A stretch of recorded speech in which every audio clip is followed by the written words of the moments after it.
Assalamualaikum warahmatullahi wabarakatuh. Bismillahirrahmanirrahim. Alhamdulillahilladzi arsala rasulahu bil huda wa dinil haqq liyudhhirahu 'alad dini kullihi wa kafa billahi syahida. Asyhadu an la ilaha illallah wahdahu la syarikalah wa asyhadu anna Muhammadan 'abduhu wa rasuluh la nabiyya ba'dah.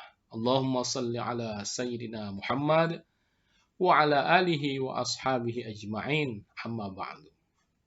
Ma'asyiral muslimin rahimakumullah. Sebagaimana yang kita ketahui bahwa di dalam diri Rasulullah itu terdapat uswah hasanah, teladan yang baik bagi orang-orang yang beriman hingga akhir zaman.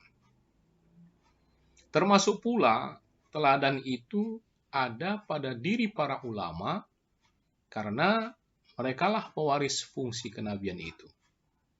Di dalam Al-Quran, surat Al-Ahzab, ayat 45 dan 46, dijelaskan tentang fungsi Nabi diutus oleh Allah Subhanahu wa Ta'ala. Bismillahirrahmanirrahim. Ya ayyuhan nabiyyu inna arsalnaka syahidan wa mubasysyiran wa nadhira wa da'iyan ilallahi biidnihi wa sirajan munira. Wahai Nabi, sesungguhnya kami mengutusmu untuk menjadi saksi, pembawa kabar gembira dan memberi peringatan, dan menjadi penyeru kepada agama Allah dengan izinnya, dan sebagai cahaya yang menerangi. Ma'asyiral muslimin, ayat ini menjelaskan kepada kita setidaknya ada 5 fungsi kenabian sekaligus menjadi fungsi ulama. Yang pertama, ulama sebagai saksi. Sebagaimana Rasul, ulama itu seyogianya menjadi saksi bagi umat atas kebenaran agama ini. Dalam arti bahwa seluruh ajaran agama ini terimplementasi dalam diri seorang ulama. Jika kita ingin membuktikan kebenaran ajaran agama, maka kita bisa melihat pada diri seorang ulama. Ia menjadi ukuran atau barometer bagi umat dalam pengamalan ajaran agama. Ulama adalah pengamal pertama dari apa yang disampaikannya kepada umat. Meliputi semua aspek tentu saja, bukan hanya berkenaan dengan hal-hal tertentu saja. Agama ini mengutuk keras seseorang yang menyampaikan ajaran agama, tapi dia sendiri tidak mengamalkannya. Bahkan bertentangan dengan perilakunya. Sungguh naiflah seseorang yang menganjurkan hidup sederhana misalnya, sedangkan ia bermewah-mewah berlimpah harta. Atau ia mengajarkan agar orang bersikap lemah lembut terhadap sesama saudara. Sementara ia mudah pula mengkafirkan orang lain yang berbeda. Sekalipun memiliki pengetahuan yang dalam tentang agama, tapi bisa jadi ia tidak bisa menjadi saksi kebenaran sehingga orang mau mengikuti apa yang disampaikannya. Ma'asyiral muslimin, fungsi yang kedua dan ketiga adalah pemberi kabar gembira dan pemberi peringatan. Ini berkaitan dengan metode dalam menyampaikan agama. Seorang ulama sebaiknya mendahulukan sikap persuasif daripada represif. Ia menyampaikan janji-janji Allah yang menggembirakan bagi siapa yang mengamalkan perintah agama. Lebih banyak menceritakan surga dan kenikmatannya daripada neraka dan siksaannya. Ulama yang lebih banyak mengecam, mengancam, menghujat, mengutuk keras, dan sikap-sikap kasar lainnya, lambat laun akan ditinggalkan umat. mendahulukan kabar gembira dari memberi peringatan, itu menunjukkan rasa sayang ulama kepada umatnya. Dan sekaligus itu menunjukkan sikap sabarnya dalam menghadapi tantangan berdakwah. Ulama yang cenderung bersikap keras boleh jadi menunjukkan kelemahannya dalam mencari solusi, sehingga jalan satu-satunya dengan menakut-nakuti. Ma'asyiral muslimin, memang memberi kabar gembira saja tentu tidak efektif bila tidak ada sanksi atau peringatan. Itulah sebabnya dua fungsi itu diiringkan bersamaan. Basyiran wa nazira. Tetapi kedua fungsi ini haruslah dilakukan secara proporsional dengan memprioritaskan memberi kabar gembira. Hal ini sejalan dengan firman Allah surat Ali Imran ayat 59. Fabima rahmatin minallahi lintalahum walau kunta fazzan ghalizal qalbi lam faddu min haulik. Maka disebabkan rahmat dari Allah lah kamu berlaku lemah lembut terhadap mereka. Sekiranya kamu bersikap keras lagi berhati kasar, tentulah mereka akan menjauhkan diri dari sekelilingmu. Ma'asyiral muslimin, fungsi yang keempat adalah sebagai pengajak ke jalan Allah, da'i ilallah. Dalam bahasa sehari-hari, da'i dipahami sebagai seorang yang menyampaikan agama dalam berbagai media atau sarana, langsung atau tidak langsung. Pengertian ini hampir sama dengan mubaligh, yang artinya penyampai, yaitu mereka yang memiliki keahlian untuk menyampaikan agama kepada umat dengan teknik dan metode tertentu.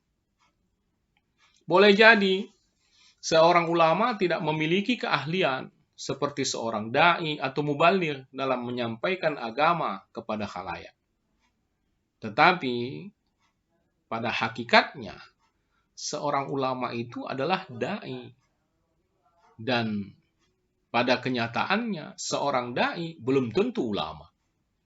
Karena ulama sejatinya adalah mereka yang mengajak orang lain untuk mengamalkan agama berdasarkan pengetahuan mereka yang mendalam atas apa yang disampaikannya itu setelah mereka lebih dahulu mengamalkannya. Ma'asyiral muslimin rahimakumullah. Sekarang ini akses mendapatkan ilmu agama terbuka sangat luas. Melalui media sosial atau medsos misalnya, setiap orang mudah mendapatkan ilmu lalu menyebarkannya kepada orang lain. Kita melihat di medsos orang-orang mendadak menjadi da'i. Namun ironisnya seringkali seorang yang menyebarkan atau mengirimkan sesuatu ke medsos tidak mengerti dengan apa yang disebarkannya. Bahkan kadang belum membacanya. Hal inilah yang seringkali menimbulkan efek negatif terhadap hubungan-hubungan sesama muslim, apalagi bila yang disebarkan itu menyangkut masalah-masalah sensitif di masyarakat. Tentu ulama tidak mungkin melakukan ini. Justru terhadap fenomena ini dibutuhkan peran ulama untuk menjelaskan duduk persoalan yang sebenarnya dan meluruskan kekeliruan karena merekalah yang memiliki pengetahuan yang mendalam tentang agama ini. Ma'asyiral muslimin, ulama sebagai da'i ilallah, mengajak kepada Allah, juga berarti tujuannya dalam mengajak umat adalah murni karena Allah. Ia tidak memiliki kepentingan lain kecuali membimbing umat ke jalan yang benar. Ulama yang terjebak kepada kepentingan sesaat, keuntungan duniawi akan kehilangan kehormatannya dan lambat laun ditinggalkan umat. Dan sejak itu dia bukanlah ulama. Fungsi yang kelima adalah cahaya penerang, sirajan munira. Bersama ulama, seharusnya umat merasa nyaman karena jelas bagi mereka mana yang hak dan yang batil. Tidak diliputi keraguan dan kebimbangan. Karena ulama adalah cahaya yang menerangi sehingga umat selamat dalam menjalankan agamanya. Maka jika ada ulama yang justru menimbulkan kekacauan di tengah-tengah umat atau menyulut permusuhan di antara mereka, berarti cahaya agama telah dipadamkannya dengan tangannya sendiri. Perkataan, sifat, dan sikap seorang ulama haruslah menenteramkan hati umat yang bergejolak, mendinginkan suasana yang sedang panas, dan membimbing kembali umat keluar dari lorong gelap menuju cahaya agama yang terang benderang.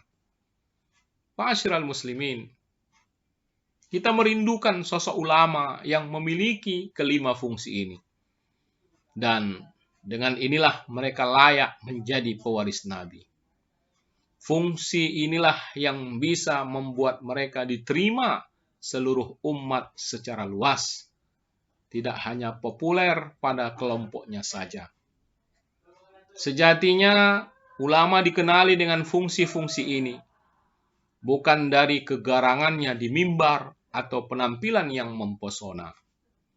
Karena tidak jarang yang berjubah dan bersorban seperti layaknya ulama, ternyata memiliki perilaku yang lebih hina dari orang awam biasa. Alhasil, sebagaimana Nabi, di tangan ulama teremban masa depan umat. Bila ulama suatu negeri sudah tidak lagi berfungsi sebagaimana mestinya, maka tunggulah saat kehancurannya. Semoga Allah tetap menjagakan kita, hamba-hambanya, dengan menghadirkan para ulama yang benar-benar mewarisi fungsi-fungsi kenabian itu. Amin ya rabbal alamin. Wassalamualaikum warahmatullahi wabarakatuh.